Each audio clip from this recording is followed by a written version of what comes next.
Consider, if you will, the clinical reality of a long-term hospital stay. A patient confined to a bed for several months doesn't simply lose strength, they lose the fundamental connection between brain and bone. The muscles that once fired instinctively to maintain balance or navigate a staircase begin to waste away. And that's a process known as atrophy. When that patient finally stands, the primary challenge isn't just a lack of power, it's that their system has basically forgotten how to walk. The neural pathways have dimmed through disuse. They must go through the agonizing process of relearning what was once second nature. In the modern plant cab, we're witnessing a digital equivalent of that bedrest.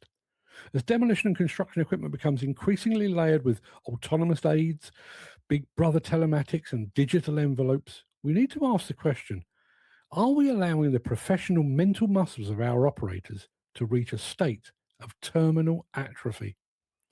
Now, I'll get to that in just a second because the evolution of the high-end operator has a perfect parallel in the cockpit of Formula One.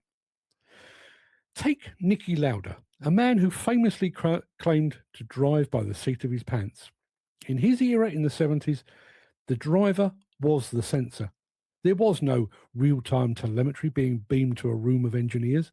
If the rear end of his Ferrari stepped out, Lauda felt the vibration through his spine before his eyes even registered the slide.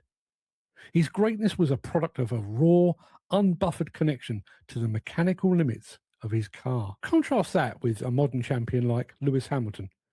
Hamilton is by any measure one of the greatest to ever drive an F1 car. But his environment is entirely different.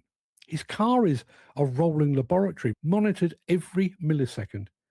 If a tyre temperature spikes or a fuel mix runs lean, an engineer in the pit lane sees it before Hamilton does and provides corrective instruction over the radio. The technology makes the car faster and more efficient, but it also places a layer of digital insulation between the driver and the physics of the track. So who is the better driver?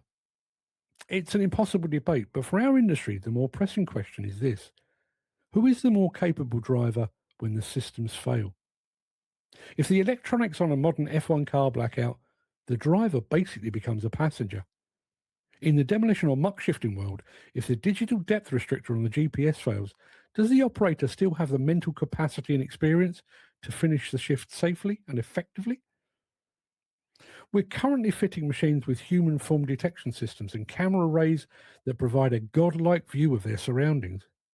And on paper, that's a monumental leap for site safety. In practice, however, it risks creating a safety paradox. When an operator is trained to believe that the machine is taking care of the surroundings, their natural vigilance begins to decline. Why bother with physical over-the-shoulder checks or constant mirror sweeps if an alarm is supposed to scream the moment a ground worker enters the zone? That's the definition of becoming blasé. We're substituting active cognitive engagement for passive monitoring. And that reliance creates a dangerous dependency. We see it in the way that operators now check their machines. Traditionally, a pre-start check was a tactile visual ritual. Today, a screen in the cab tells the operator their real-world status. If the screen says the levels are fine, the incentive to climb out and physically inspect the machine diminishes. The electronic system becomes the authority, and the operator becomes a mere clerk, ticking boxes based on the data they haven't personally verified. And perhaps the most significant risk of this technological creep is the erosion of tribal knowledge.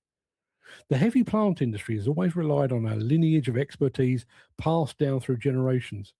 A veteran operator could tell by the sound of the engine or the feel in the levers whether they were hitting a vein of rock or a pocket of clay. They knew the tricks of the trade, how to coax a machine through a difficult application without stressing the components.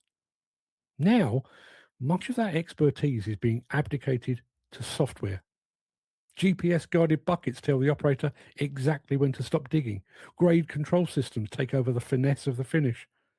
And while that certainly levels the playing field for a novice, it also removes the necessity to learn the craft.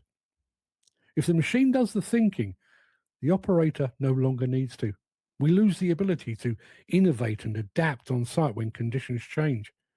We are in danger of creating a generation of operators who are excellent at following digital prompts, but lack the fundamental understanding of material behavior and machine capability.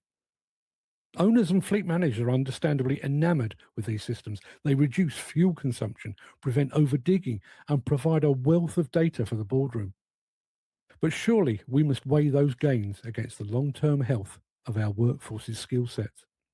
If we allow the mental muscles of our operators to atrophy by making the job too easy, we're building a fragile industry. We're creating a workforce that is highly efficient until the GPS signal drops or a sensor gets damaged. The challenge for equipment owners today is to ensure that technology remains a tool and not a replacement for talent. We must continue to value the seat of the pants experience that defined the veterans of the past, even as we embrace the digital advantages of the future. Safety isn't just about sensors, it's about an engaged, sharp, and physically present operator. Efficiency isn't just about fuel maps, it's about the skill to move material with the least amount of mechanical stress. As an industry, we need to be careful that in our rush to make machines smarter, we aren't inadvertently making our operators less so.